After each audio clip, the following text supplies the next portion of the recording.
जय श्री राम दोस्तों। अगर आप पतंजलि का सामान घर पर यूज करते हैं तो थोड़ा सा आपको सावधान होना है। ये नहीं मैं कह रहा हूँ दोस्तों कि आपको सामान यूज नहीं करना है। मैं कह रहा हूँ कि बाबा रामदेव पर सुप्रीम कोर्ट का गलत फर्जी विज्ञापन चलाने का नोटिस थमाया गया है। उनको वकील को कहा गया है कि जब मैं आपको ये चीज़ नहीं चलाने के लिए कहा हूँ तब पर भी आप ये पेपर में क्यों नोटिस देते हैं। आप क्या नहीं यूज करते हैं पतंजलि का। सवेरे से लेकर शाम तक अगर आप चाहें तो सिर्फ पतंजलि का सामान यूज कर कर आप रह जाइएगा।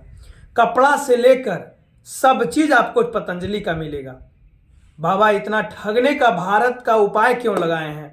आटा लीजिए पतंजलि का, चावल लीजिए पतंजलि का, तेल लीजिए पतंजलि का, घी लीजिए पतंजलि का, लेकिन अपना कोई खेती नहीं है पतंजलि का।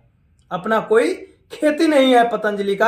आखिर ये बिहार की जनता और पूरे भारत की जनता बुड़बक है। शहद लीजिए पतंजलि का, कितना जगह आप देखें पतंजलि का शहद का खेती होते हुए, कितना जगह 500 1000 गाय पालते हुए देखे हैं। बाबा रामदेव का गौशाला है, कहीं पर नहीं दोस्तों। आखिर ये उपजा कहाँ रही है। इसी बात पर हाई कोर्ट ने इन पर एक नोटिस जारी किया था पहले ही, लेकिन तब पर भी बालकृष्णाचार्य जी और ये बाबा रामदेव जी हैं जो बुर्का पहनकर भागे थे, रामलीला मैदान से। जब दिल्ली पुलिस इनको खोजने आया तो किस तरह से बुर्का पहनकर भागे थे। आखिर जब आप सत्य थे तो बुर्का पहनने की क्यों नौबत आया। बाबा जी का सब चीज मिलता है, सब चीज। लेकिन बाबा जी मोदी जी को सामने सर झुकाते हैं। अगर आज मोदी जी के सामने सर नहीं झुकाते ना दोस्तों तो आज इनका कंपनी बंद होने का कगार पर रहता।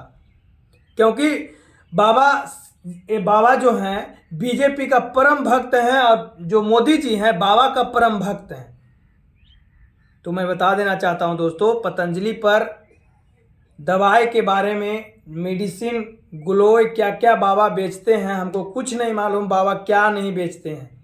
बाबा हर प्रकार का दवाई बेचते हैं। जब हम लोग कोरोना से जूझ रहे थे तो बाबा दवाई तुरंत निकाल दिए। पूरा साइंटिस्ट लग गया, कोरोना का दवाई नहीं निकाला कोई, लेकिन बाबा तुरंत दवाई निकाल दिए। बाबा के पास टैलेंट देखिए, कितना टैलेंट है। और अंग्रेजी दवा को क्या कुछ नहीं कहे बाबा। जो अंग्रेजी दवा आप यूज करते हैं बाबा क्या नहीं कहे, लेकिन सुनकर रहना पड़ा मेरे दोस्तों। बाबा अंग्रेजी दवा देने वाले डॉक्टर को यहाँ टर टर मेढक बताने का काम किए हैं। यही बाबा रामदेव, जिस पर आज सुप्रीम कोर्ट कसकर फटकार लगाया है। सुप्रीम कोर्ट अपने घर से पेपर लाकर वकील को हाथ में थमा दिया कि ये आपको चलाने का इजाजत कौन दिया। इतना थेथरोलॉजी करने का काम, इतना गलत तरीके से दवा बेचने का काम क्यों कर रहे हैं आप रामदेव बाबा जी। आपके पास कितने गाय हैं जो आप शुद्ध गाय के घी देने का काम करते हैं। जो हमारे घर में घी होगा वो आपके कंपनी का घी कहाँ से आ जाएगा।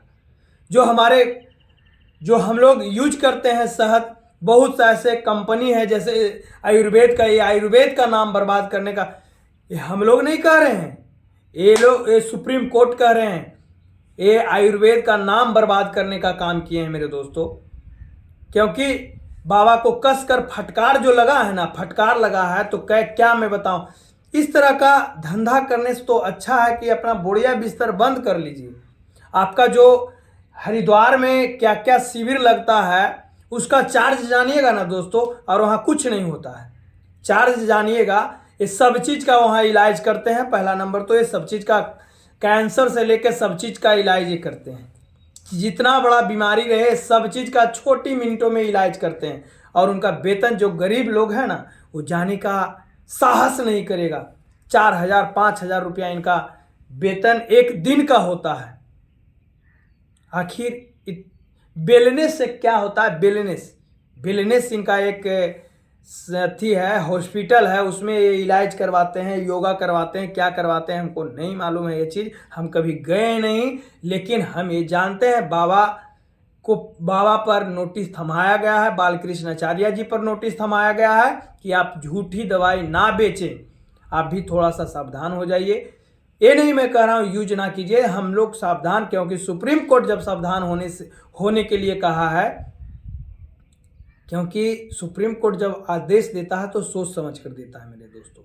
और ये अभी तक जो बचे हुए हैं ये नरेंद्र मोदी जी का कृपा है, बीजेपी का कृपा है, नहीं तो ये अभी तक कब का ये अरेस्ट हो जाते, सब बाबा जैसा इनका भी पोल खुल जाता मेरे दोस्तों। बाकी के लिए जय हिंद, जय भारत दोस्तों।